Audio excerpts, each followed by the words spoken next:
para você. Manda chip só lá e pode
조합제TV 시청자 여러분 안녕하십니까. 2019년 7월 11일 오후 6시를 넘어섰습니다. 저는 이 시사 문제에 좀 집중하다가 보니까 하고 싶은 방송을 조금 못할 때가 있습니다. 즉 세계사의 산책이라든지 여행 이야기입니다. 여행과 세계사에 대한 관심이 저의 취미 중에 하나입니다. 근데 워낙 국내 정세가 잡다하게 때로는 급박하게 돌아가다가 보니까 이런 이야기가 좀 한가하게 들리기도 하지만 사실은 한가한 게 아니죠. 여행은 인간으로 태어나면은 의무입니다. 인간으로 태어나면은 이 지구가 얼마나 아름다운지 지구의 아름다움을 봐주어야 할 의무가 있습니다. 또 인류 역사가 만들어낸 위대한 건축물, 미술, 음악 등을 이렇게 감상해야 할 인간으로서의 의무가 있습니다. 그러니까 여행은 취미가 아니고 인간의 의무가 되어야 한다, 이런 생각이 듭니다. 여행을 안 하는 사람을 이렇게 비유하는 경우가 있습니다. 여행을 안 하는 사람은 책의 첫 장만 계속 읽는 사람이다, 이런 이야기죠. 그 책이 뭐겠습니까? 세계사고 지리이기도 하고 천문학이기도 하고 이 지구 이야기이기도 하죠. 최근 제가 한 달 동안 유럽 알프스 주변을 돌고 왔는데 현지에서 동영상을 수시로 올렸습니다. 한번 쭉 정리를 해가지고 여러분들에게 흥미로운 즐거운 이야기를 좀 들려드릴 생각입니다. 우선 세계사의 수수께끼라는 항목으로 쭉 앞으로 시리즈로 적어도 일주일에 한두 번은 쭉 말씀을 드리려고 합니다. 세계사를 그냥 밋밋하게 이야기하는 것보다는 수수께끼, 아, 이럴 수가 있느냐, 왜 이렇지 하고 궁금하게 생각하는 것을 키워드로 삼아 가지고 이야기를 드리면 좀 집중이 되지 않을까 하는 생각입니다. 그 첫 회로 스웨덴 군대가 왜 독일 남쪽에 있는 뮌헨을 점령했는가 라는 주제로 말씀을 드리겠습니다. 이번에 제가 오랜만에 뮌헨을 다시 방문을 했습니다. 뮌헨 지역을 바이에른주라고 그래요. 바이에른주. 이 뮌헨은 인구가 독일에서 세 번째로 많습니다. 한 160만. 베를린, 함부르크, 그 다음 뮌헨입니다. 뮌헨의 구시가지의 한가운데 마리엔 플라츠 광장이라고 있습니다. 여기에 관광객들이나 시민들이 가장 많이 모입니다. 거기에는 두 개의 돔이 아주 멋지게 서 있는 프라우엔 교회가 있고 노이에 라트하우스라고 불리는 신시청, 새로 지은 시청이 있습니다. 새로운 신시청이라고 하지만 보면은 고색 청년한 건물입니다. 이게 19세기 말에 지어져 가지고 완공은 1900년대에 했는데 네오고딕식으로 지어 가지고 이걸 보면은 사람들이 아, 이거는 성당이다 라고 생각하는데 성당이 아닙니다. 시청입니다. 그 시청 안으로 들어가면은 시청 마당이 식당입니다. 저도 거기 식당에서 식사를 했는데 아주 값도 싸고 맛이 있고 근사한 분위기였습니다. 인형극을 벌리는 시계탑과 이 전망대가 있습니다. 근데 이 시청 앞에 기념비가 하나 써 있습니다. 오벨리스크처럼 쭉 가느다랗게 올라간 꼭대기에는 마리아상이 서 있습니다.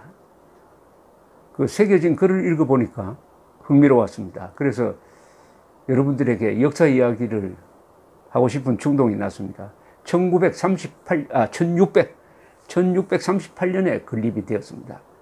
스웨덴 군대가 뮌헨 등 바이에른 지방에서 철수한 것을 기념해서 세운 기념비였습니다. 탑이었습니다. 탑이라고 보다는 기념비라고 해야 되겠어요. 기념비입니다. 근데 이상하지 않습니까? 저 머나먼 북부의 스웨덴 군대가 왜 독일 남쪽까지 내려와 가지고 뮌헨을 몇 년 동안 점령했다가 물러난 것을 기념해 가지고 기념비를 세웠느냐? 그거 이상하죠. 더구나 1638년은 이 교과서, 역사 교과서를 읽으셨던 분들, 고등학교 때 세계사를 흥미롭게 공부했던 분들은 기억날 겁니다. 1618년에서 1648년 사이에 있었던 전쟁이 30년 전쟁이죠. 그리고 이걸 일명 종교전쟁이라고 부릅니다. 종교전쟁. 이 종교전쟁은 신교와 구교의 대결이죠. 신교도는 1517년, 그러니까 정확하게 말하면 502년 전에 마르틴 루트라는 신학교의 수도사라고 해야 되겠죠. 이 사람이 일으킨 종교 개혁이 그 뒤 유럽에서 한 130년 동안 나라마다 분쟁을 일으켰습니다. 신교 대 구교의 대결이 일어나지 않는 곳이 거의 없었어요. 그 결정판이 바로 이 종교전쟁이었습니다. 그러니까 1618년에서 48년까지 이 종교전쟁의 주 무대는 지금 독일입니다. 지금의 독일, 그리고 보헤미아는 지금의 체코죠. 그리고 덴마크, 이런 쪽에서 일어난 전쟁입니다. 전쟁터가 됐어요. 그리고 이게 마무리된 조약이 교과서에 나오는 웨스트팔리아 조약입니다. 웨스트팔리아 조약으로 해가지고 지금 유럽 여러 나라의 국경선이 그때 대충 결정됐습니다. 그리고 동시에 그 이후로는 프로테스탄트냐 아니면 가톨릭이냐를 그걸 이유로 해가지고 나라와 나라가 전쟁이 일어나지 않게 됩니다. 그러니까 종교의 자유가 어느 정도 정착되게 됩니다. 물론 나라마다 사정이 다 다릅니다. 영국 같은 데는 가톨릭을 믿는 사람은 공직자가 되지 못하게 되었고, 가톨릭이 센 지금 오스트리아 이런 데서도 신교도가 계속 자유의 제한을 받았지만은 나라와 나라끼리는 피비린내 나는 종교 전쟁은 일단 1648년 웨스트팔리아 조약에 의해서 마무리가 됩니다. 그럴 수밖에 없었던 것이 이 종교 전쟁에서 독일 사람들의 3분의 1이 죽었다 그래요. 독일 사람들의 인구가 그때 한 2, 3천만 명 되었는데 3분의 1이면 800만이 죽었습니다. 그것도 죽이는 방법도 얼마나 잔인한지, 그래서 가장 참혹한 전쟁으로 알려져 있습니다. 같은 하나님을 모시면서 같이 든 성경을 읽으면서 이렇게 종교적 누가 정통이냐, 누가 이단이냐를 가지고 싸우니까 이게 무서운 전쟁이 됩니다. 지금 시리아 내전도 시아파와 수니파의 대결이 이 바닥에 깔려 있습니다. 이 종교전쟁 그리고 이념전쟁이 내전으로 가면은 그렇게 잔인할 수가 없다는 것, 우리도 실감한 바가 있죠.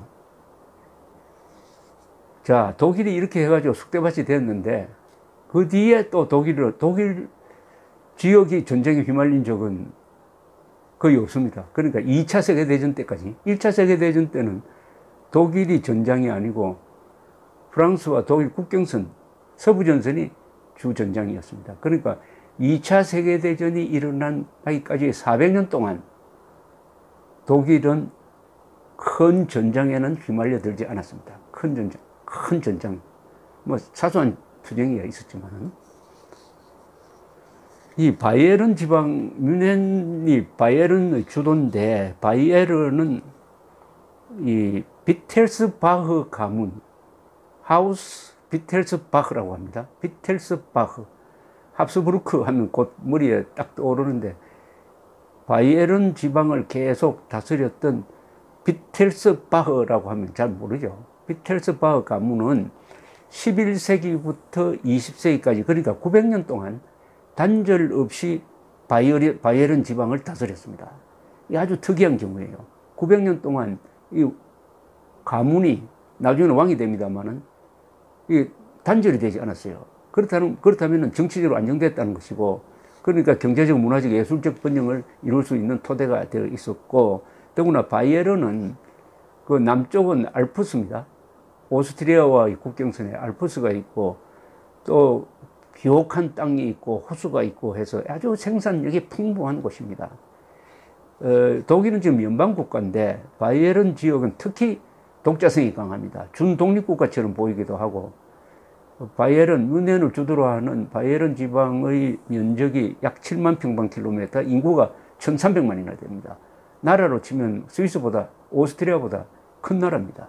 주민소득도 높고, 뮌헨으로 지금 들어오고 있는 난민들, 이민자들이 가장 좋아하는 곳이 이 뮌헨입니다. 또 뮌헨 주변에는 이 BMW라든지 알리안츠, 지멘스 같은 큰 대기업이 있어가지고 일자리를 많이 제공해 주니까 이민자들이 많아요. 이번에 가보니까 노숙하는 사람도 많고 거지도 많고 좀 도시가 더러워져 있었지만은 치안이 비교적 잘 되어 있고 해가지고 세계에서 제일 살기 좋은 도시 랭킹 내면은 비엔나와 더불어 1등, 2등 다투기도 합니다.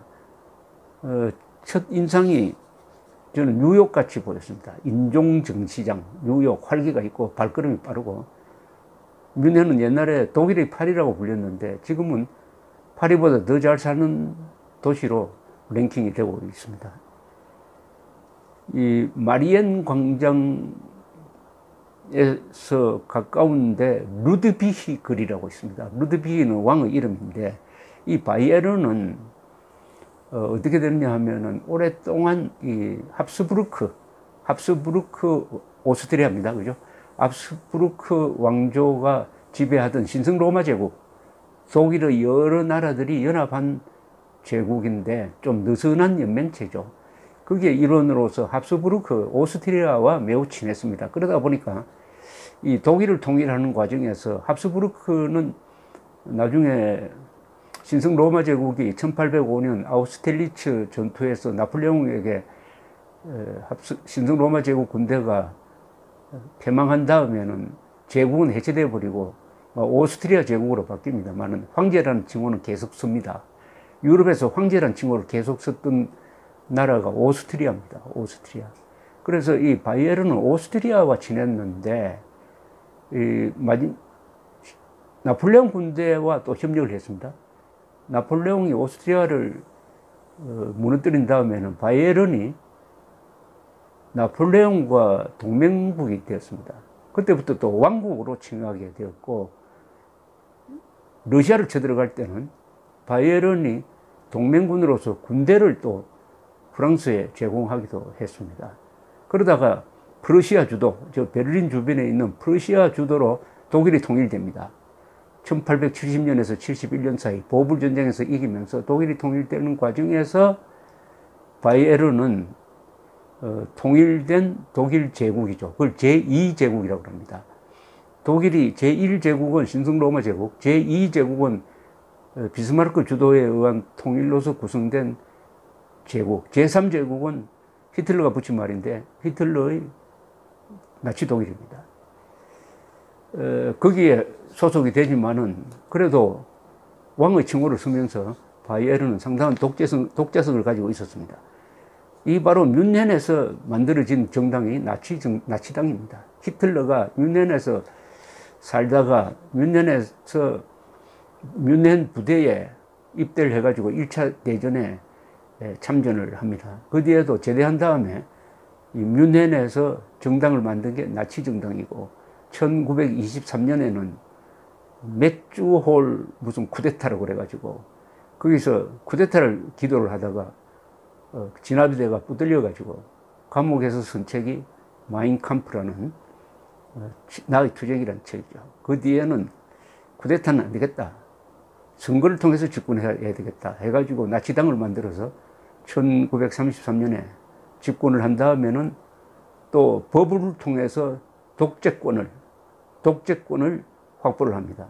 어느 때까지나 법을 통한 집권, 법을 통한 독재, 그러니까 선거를 악용해가지고, 법을 악용해가지고 전체주의로 가는 겁니다. 이게 우리가 주의해야 될 점이죠. 법률 기술자들이 법을 악용해가지고 자유를 말살하는 것을 우리가 어떻게 저지할 것이냐 하는 것은 지금 문재인 정권 하에서 고민 중에 고민입니다. 이 루드비히 거리를 이렇게 걸어보면은 그 양쪽에 관청 건물이 쭉 있는데 또 도서관도 있고 압도적인 느낌을 받습니다. 바이에른이라는 나라가 웬만한 독립국가였구나. 엄청난 중량감을 갖게 하고 건물 하나하나가 아주 근사합니다. 이 옛 왕궁도 있고 레지던스라고, 그 다음에 극장교회라고 불리는 곳도 있고, 여기에 이 루드비히 거리가 끝나는 곳에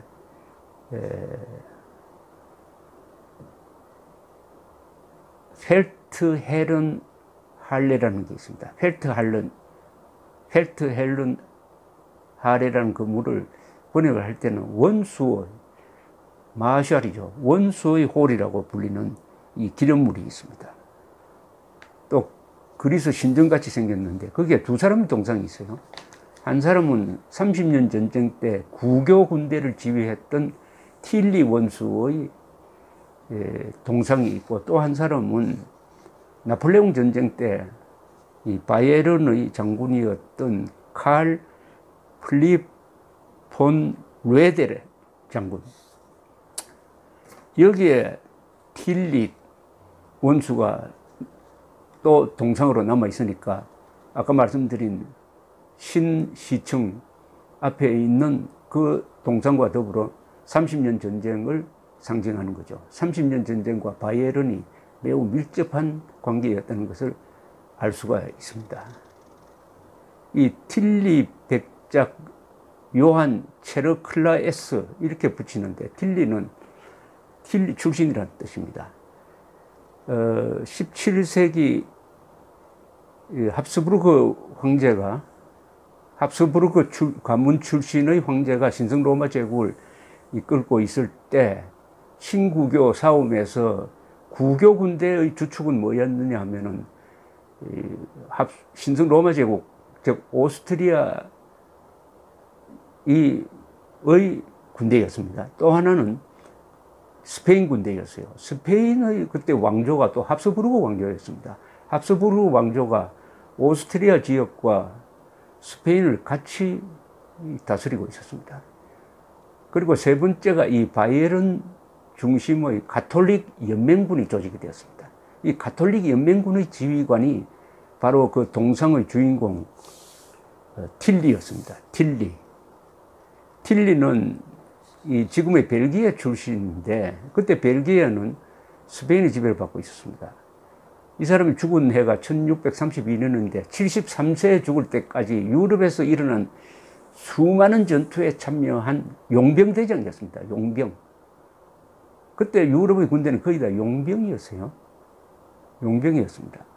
그런데 73세에 죽었으니까 전장에서 평생을 보낸 사람입니다. 구교편에 서 있었어요. 독실한 가톨릭 신도인데, 그래서 가톨릭에서는 이 틸리 장군을 갑옷을 입은 수도사다 이렇게 불렀습니다. 그러나 프로테스탄트 신교도로부터는 마그데부르크의 도살자다. 마그데부르크라는 도시를 점령한 다음에 신교도를 한 수만 명 죽였다고 해서 마그데부르크의 도살자라 이렇게 욕을 먹는 사람이었습니다. 그런데 뮌헨시청 앞에 있는 이 스웨덴 군대 철수 기념탑과 이 틸리 원수의 운명이 연결되어 있습니다. 어떻게 연결되느냐? 이 30년 종교전쟁의 발단은 신성 로마 제국의 황제로 결정되어 있었던 합스부르크의 페르디난트 2세가 지금의 체코인 보헤미아에서 일어난 신교도 반란을 진압하기 위해서 군대를 동원한 것이 그 시초입니다. 프라하를 가시면은 프라하 왕궁은 그 성당과 붙어 있습니다만은 왕궁을 구경하게 되는데 거기 가이드가 어느 창문을 가리키면서 저 창문이 바로 30년 전쟁의 출발점이었습니다. 이렇게 설명하는 경우가 있어요. 즉 신교도들이 황제의 신화를 창밖으로 집어 던졌다는 이야기죠. 도전을 했다는 겁니다. 그래서 군대를 동원해 가지고 바로 이 보헤미아에서 일어난 신교도의 반란을 진압하게 됨으로써 유럽이 신교와 구교 대결 30년 전쟁으로 들어갑니다. 이때 틸리 장군이 이 화이트 마운틴 전투에서 보헤미아의 신교도 반란군을 소탕을 합니다. 이 30년 전쟁의 초반은 완전히 구교가 압도적 힘을 가지고 있었습니다. 가톨릭 연맹군은 틸리 장군이 지휘하고 그리고 이 합스부르크의 황제군이라고 그러죠. 황제군을 지휘한 사람도 또한 유명한 사람이었습니다. 알브레히트 폰 발렌슈타인 장군이 지휘를 했습니다. 그리하여 한때 저 북쪽으로 밀고 가가지고 북쪽이 이 프로테스탄트가 강했습니다. 작센주라든지 이런 프로테스탄트를 믿는 영주들을 압박을 해가지고 발틱 해까지 올라가니까 위기를 느낀 덴마크가 개입을 합니다. 덴마크, 노르웨이, 이 스웨덴, 이 바이킹 국가들은 제일 먼저 개신교를 받아들였던 나라입니다. 즉 루트교를 받아들였어요. 지금도 마찬가지입니다. 지금도 스칸디나비아에 가면은 덴마크, 노르웨이, 스웨덴은 85% 정도가 루트교입니다. 루트교. 거의 국교처럼 되어 있습니다. 가장 먼저 16세기 한 종교개혁이 일어나고 나서 한 30년 안에 다 개신교로 넘어갔습니다. 그래서 덴마크가 개신교의 수호자로서 전쟁에 개입을 합니다. 그러나 간단하게 이 가톨릭 군대에 의해서 경멸됩니다. 그래서 쫓겨가 버립니다. 이때 등장한 것이 바로 이 무렵에 혜성처럼 등장한 세력이 있었어요. 바로 누구냐? 스웨덴입니다. 스웨덴의 구스타프 아돌푸스 왕이 등장합니다. 왕이 지휘하는 약 2만 명의 군대가 1630년입니다. 1630년에 덴마크를 대신을 해가지고 신교도를 돕기 위해서 독일로 내려옵니다. 수만 명을 데리고, 약 2만 명을 데리고. 이렇게 하니까 완전히 30년 전쟁, 구교도가 다 이긴 전쟁이 양상이 바뀝니다. 1631년 9월 17일, 라이프치 근교에 브라이텐펠트라고 있습니다. 브라이텐펠트에서 가톨릭 군대와 가톨릭 연합군이죠. 그리고 가톨릭 군대와 이 가톨릭 군대를 이때 지휘했던 사람이 바로 동상에 나오는 틸리 원수입니다. 틸리 원수가 지휘하는 가톨릭 적 군대, 즉 황제 군대, 그 다음에 가톨릭 연맹군 다 합쳐가지고 이 가톨릭 군대와 작센 그리고 스웨덴 동맹군이 대결을 합니다. 신교와 구교가 각각 한 3만 명의 병력을 동원해가지고 이 브라이텐펠트에서 이런 걸 회전이라고 그러죠. 결정적인 전투를 합니다. 그 결과가 어떻냐 하면은 여기서 스웨덴군이 완승을 합니다. 당시에 스웨덴군은 약 2만 3천 명, 작생군은 1만 7천 명이니까 합쳐서 약 4만 명이었습니다. 대포가 100문쯤 되었고, 가톨릭 측도 황제군과 동맹군을 합쳐서 그 정도 되고, 근데 대포가 좀 적었다고 합니다. 여기서 전쟁이 일어나니까 초장에는 작생군이 이탈해가지고 도망을 가버렸는데, 스웨덴군이 압승을 거두어가지고 가톨릭 군대를 거의 전멸시켰습니다. 가톨릭 군대는 전사 7,600명, 포로 6,000명, 부상자 12,400명, 12,400명. 스웨덴군의 전사자는 2,000명에서 한 5,000명 사이였다고 해요. 여기서 비로소 스웨덴군의 실력이 드러났습니다. 여기 등장한 스웨덴군은 과거의 어떤 군대와도 달랐어요. 조직이 우선 기병, 보병, 포병, 그리고 보급부대가 일체가 돼가지고, 그리고 편제도 우리가 지금 중대, 대대, 여단처럼 그런 편제를 가지고 있었습니다. 그 조직이 요새 우리 군대, 세계 어느 나라 군대에서도 통용되는 이런 조직을 가진 군대였습니다. 그러니까 공격을 할 때라든지 아주 조직적으로 했습니다. 조직적으로, 입체적으로. 그리고 평소에 훈련, 교육이 잘 되어가지고 아주 유럽에서 볼 수 없는, 유럽에서 용병 위주의 군대가 아니라 정규군도 잘 조직된 정규군. 로마가 망한 다음에 이런 군대는 처음 보는 그런 스웨덴 군대가 나타나가지고 단번에 가톨릭 군대를 경멸하고 남쪽으로 내려오기 시작했습니다. 한때 이 스웨덴의 구스타프 아돌푸스 왕은 목표가 비엔나로 그냥 직진해가지고 합스부르크의 사령부를 장악하는 것이었는데, 나중에는 이 라인강을 따라서 쭉 내려와가지고 바이에른 지방을 지배를 합니다. 드디어 1632년에 뮌헨을 점령을 합니다. 뮌헨. 그래서 뮌헨이 스웨덴군의 지배하에 몇 년 동안 들어가게 되었다는 말씀을 지금 드리는 겁니다. 이 아돌푸스, 구스타프 아돌푸스입니다. 이게 자꾸 이게 순서가 뒤바뀌는데, 구스타프 아돌푸스 왕은 당시 나이가 37이었어요. 37이었습니다. 이 사람은 알렉산더 대왕처럼 어릴 때부터 교육을 잘 받은 사람이었어요. 교육을 잘 받아가지고, 말하자면은 인문적인 교육, 군사적 교육.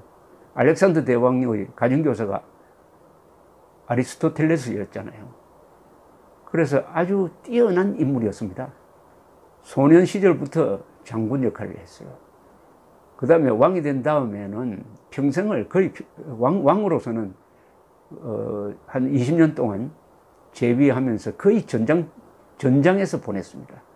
그리고 신하를 잘 만나가지고 명재상에게 국내 정치를 맡겨놓고 전장에서 보냈는데, 바로 현대전의 아버지라고 불립니다. 그리고 북구의 사자, 현대전의 아버지라고 불리는 것은 아까 말씀드렸던 대로 완전히 새로운 군대를 만들어냈습니다. 특히 징집제를 실시해가지고 남자는 무조건 20년 동안 군복을 입어야 한다. 그러나 이 사람들에게 월급을 주고 땅도 주고 해가지고 어떻게 보면은 지킬 것이 있는 군인이었습니다. 그 당시에 유럽에서는 군인이라고 하면은 용병 아니면 좀 못난 사람들이 들어가는 그런 조직으로 알려져 있었는데, 상비군, 정규군으로 만든 사람, 그리고 이 대포를 경량화하고 또 보급과 기지, 보급과 전투력을 잘 결합시키고, 그리고 훈련을 하고 사기를 진작시키기 위해서 대우도 잘 해주지만은 절대로 약탈을 못하게 하고 군기를 엄정하게 한. 그래서 이 군사 매니아들이 이 랭킹을 낼 때 가장 위대한 군사 지도자는 누구냐 하면은 구스타프는 항상 랭킹 10위 안에 들어갑니다. 나폴레옹, 뭐 알렉산더, 시저, 한니발과 거의 동급으로 꼽히는 사람이 바로 구스타프입니다. 이 구스타프에 의해서 스웨덴이 강국이 됩니다. 강국. 그러나 이 사람이 바로 그 해에 죽어요. 그러니까 뮌헨을 점령한 1632년에 류첸이라는 데서, 류첸이라는 데서 이 가톨릭 군대와 또 한 번 더 붙습니다. 또 싸우다가 이때 그해 11월 16일이네요. 1832년 11월 16일 구스타프의 스웨덴군은 발렌슈타인이 지휘하는 황제군을 류첸에서 맞아가지고 대승을 하는데, 이 싸움 중에 이 왕이 직접 기병 돌격을 지휘합니다. 그러다가 총에 맞아 쓰러져서 죽어요. 죽어도 스웨덴 왕이 거기서 죽어도 스웨덴군은 이깁니다. 이게 참 강한 군대죠. 지휘관이 죽어도 이깁니다. 그리고 그 뒤에도 계속 스웨덴군은 독일에 남아가지고 독일의 반을 점령을 합니다. 그리고 웨스트팔리아 조약으로서 전쟁이 끝날 때는 스웨덴은 유럽에서 최강국으로 등장을 해요. 등장을 하고 땅의 넓이로 말한다면 러시아, 스페인, 스웨덴이었습니다. 갑자기 강국이 하나 불끈 솟아난 경우라고 볼 수가 있습니다.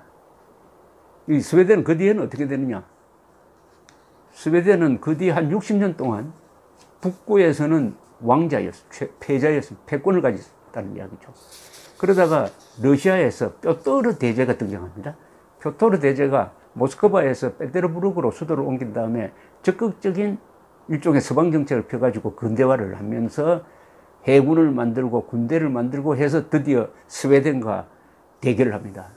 스웨덴과 몇 차례 대결하는 전쟁을 북방전쟁이라고 불리는데, 여기서 결국은 스웨덴이 지게 됩니다. 그럼으로써 스웨덴은 강국으로서의 자리를 한 7, 80년 누리다가 한 2등 국가쯤으로 내려앉죠. 그러나 그때 스웨덴이 한번 세계 최고의 군대를 만든 그 전통이 지금까지 남아가지고 스웨덴이 공업력이 강하고 무기도 잘 만들고 또 중립국으로서 1차 대전, 2차 대전에 휘말리지 않고 지금 저런 나라를 만들 수 있었습니다. 이 30년 전쟁이 세계사에 끼친 영향은 큽니다. 30년 전쟁으로 신교, 구교의 대결에서 결과적으로는 신교가 이겼다고 보면 됩니다. 신교가 이겨서 유럽에서 종교의 자유가 개인의 자유로 이게 정착이 됩니다. 그리고 구교를 대표하던 합스부르크 오스트리아 왕조가 이기지 못함으로써 쇠퇴의 길을 걷게 되고, 구교 국가면서도 신교도 편에 섰던 프랑스는 막판에 스웨덴 편을 들면서 참전을 합니다. 스웨덴 편을 들어서 프랑스가 참전하니까 오스트리아가 결국 이기지 못하게 되는데, 프랑스가 라이발인 합스부르크 왕조를 누르고 유럽의 패권 국가가 됩니다. 그렇게 함으로써 루이 14세의 전성기를 맞게 됩니다.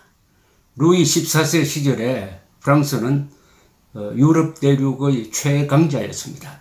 이 프랑스를 견제하기 위해서 영국이 나서는 거죠. 영국은 대외 정책의 핵심이 유럽에서 통일된 강국이 나오는 것을 방해하는 겁니다. 그래서 유럽이 그때부터 영국이 프랑스를 견제하게 됩니다. 동시에 이 17세기 후반기에 가면은 네덜란드가 떠오릅니다. 네덜란드는 스페인 합스부르크 왕조의 식민지였다가 70년 이상의 독립전쟁을 거쳐서 1648년 웨스트팔리아 조약에 의해서 독립이 공인받습니다. 그 뒤에 네덜란드의 국력이 대폭발해가지고 5대6 6대조 안 가는 나라가 없는 최초의 해상 제국을 만드는 겁니다. 그러다가 이 네덜란드를 견제하기 위해서 영국이 또 도전을 합니다.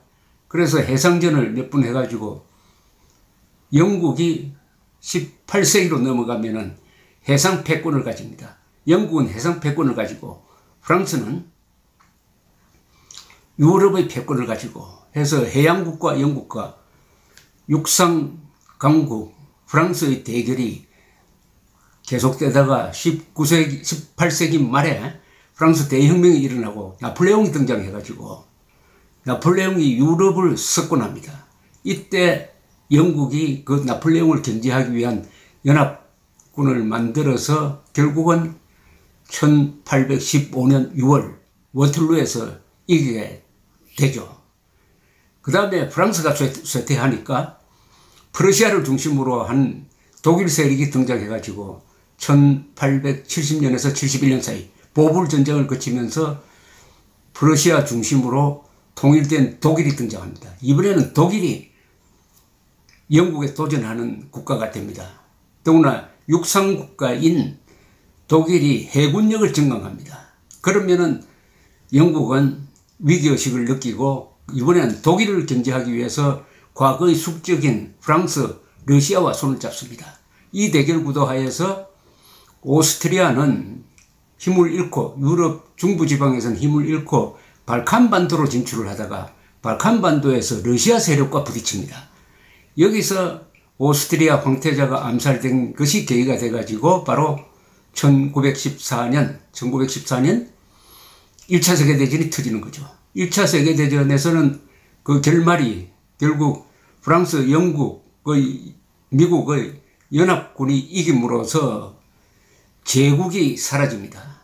러시아에서는 로마노프 왕조가 볼셰비키 혁명으로 타도되고 독일에서는 윌헬름 2세가 무너지면서 바이마르 공화국으로 가고 그리고 오스트리아 합스부르크 왕조도 무너지고 또 이 독일 편에 섰던 터키에서는 터키 왕조가 무너지고 케말 파샤가 주도하는 터키 공화국이 들어서게 되는 것이 이 종교전쟁의 후속편이 되겠는데 그것은 나중에 기회 있을 때 또 말씀드리겠습니다. 그리고 스웨덴이 이렇게 강국이 될 수 있었던 그 원천은 어디서 나왔느냐? 저는 스웨덴이 바이킹 나라였다는 것과 관계가 있습니다. 바이킹 유럽을 떨게 했던 8세기, 9세기, 10세기, 11세기에 걸쳐서 한 300년 이상 유럽을 떨게 했던 바이킹은 덴마크 바이킹, 노르웨이 바이킹, 스웨덴 바이킹으로 나누는데 스웨덴 바이킹은 주로 동쪽으로 진출했습니다. 남쪽으로 진출했습니다. 오늘날 러시아의 모태가 되는 러시아 공국, 키예프 공국이죠. 키예프 공국, 키예프에서 만들어진 러시아 공국이 바로 이 스웨덴 바이킹이 만든 나라였습니다. 루스라는 말도 스웨덴 바이킹의 말입니다. 그런데 스웨덴 바이킹은 장사를 잘했다고 합니다. 그래서 이 볼가강을 따라 남쪽으로 내려와 가지고 흑해까지 진출하고 동로마 제국, 즉 비단친 제국으로 들어가서 친위대가 된다든지 해가지고 거기서 활동을 했던 이 용감한 스웨덴의 그 상무 정신이 구스타프 아돌푸스라는 군사적 천재와 만나가지고 17세기에 한 70년 동안 유럽 최강의 군대를 만들었다. 지금은 스웨덴 하면 노벨상과 연관시켜서 평화를 사랑하는 민족으로 알려졌지만 다 과거를 거슬러 보면은 세계 최강의 군대를 가졌던 적이 있다는 거, 이 역사적 경험이 굉장히 중요합니다. 바이킹 시절 그리고 17세기 전쟁을 할 만큼 해보니까 그제서야 평화가 소중하구나 하는 것을 느꼈다고 봐야죠. 감사합니다.